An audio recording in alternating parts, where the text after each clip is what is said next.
전기차 충전, 즉 CPO 사업자들의 행보는 갈리고 있습니다. 우선 대기업들은 이 사업에서 철수하고 있습니다. SK와 하나, LG 모두 전기차 충전 사업에서 철수했습니다. 대신 이 CPO 토양에는 재무적 투자자들이 남아 있습니다. JKL 파트너스, 스틱 인베스트먼트와 KB 자산운용, 시앱틱 인베스트먼트, 스틱 얼터너티브 자산운용 등이 있죠.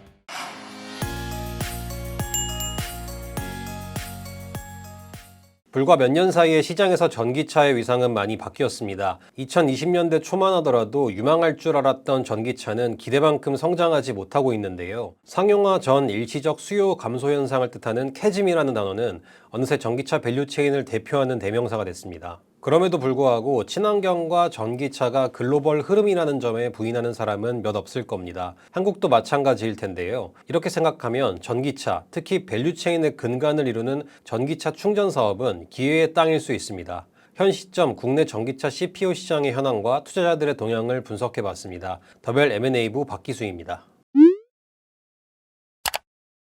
우선 캐즘이라는 단어를 잘 생각해 볼 필요가 있는데요. 사실 한국만 제외하면 전 세계 전기차 시장은 매년 성장세였습니다. 중국은 매년 40%대 성장률을 기록하고 있고 유럽과 미국도 두 자릿수 성장률을 기록했습니다. 아시아와 라틴 아메리카 등 신흥국 성장세도 매서웠고요.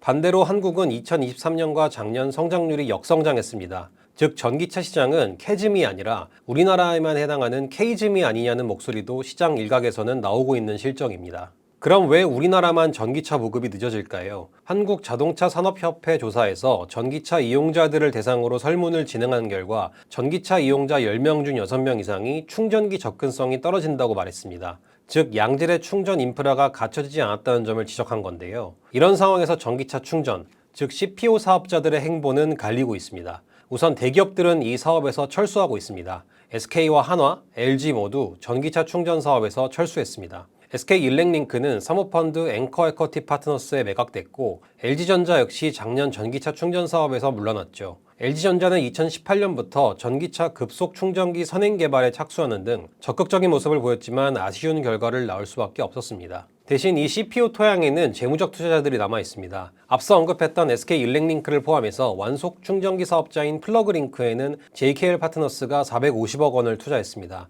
이외 급속 충전기 1위 기업 채비는 스틱 인베스트먼트와 KB 자산운용에서 각각 400억 원과 1,100억 원을 투자받았습니다. 사모펀드 운용사인 시냅틱 인베스트먼트도 주주명부에 이름을 올리고 있고요. 롯데그룹 소속의 EV시스 역시 스틱 얼터너티브 자산운용으로부터 400억 원의 투자를 받았습니다. 전기차 전환이라는 큰 흐름 속에서 업계가 요구하는 것들은 어떤 점들이 있을까요? 바로 제도 개선입니다. 한국은 2024년 기준 전국에 설치된 충전 인프라만 20만 5천 기로 세계 최고 수준이라고 하는데요. 근데 여기서 보조금만 받고 운영은 방치하는 좀비 사업자들이 상당하다고 합니다. 또 보조금 지급 정책도 문제인데요. 수요가 높은 도심이나 교통 거점에 충전기가 많이 들어서야 하는 것이 합리적이겠죠. 그러나 전 정부에서는 모든 지역에 동일한 보조금을 지급했습니다. 충전 수요가 적은 곳에도 기계들이 무분별하게 설치됐다는 의미인데요. 유럽이나 중국 등에서는 설치 대수만 늘리는 것이 아니라 가동률과 결제 편의성, 고장 대응 속도 등 운영 품질을 지표로 관리한다고 하는데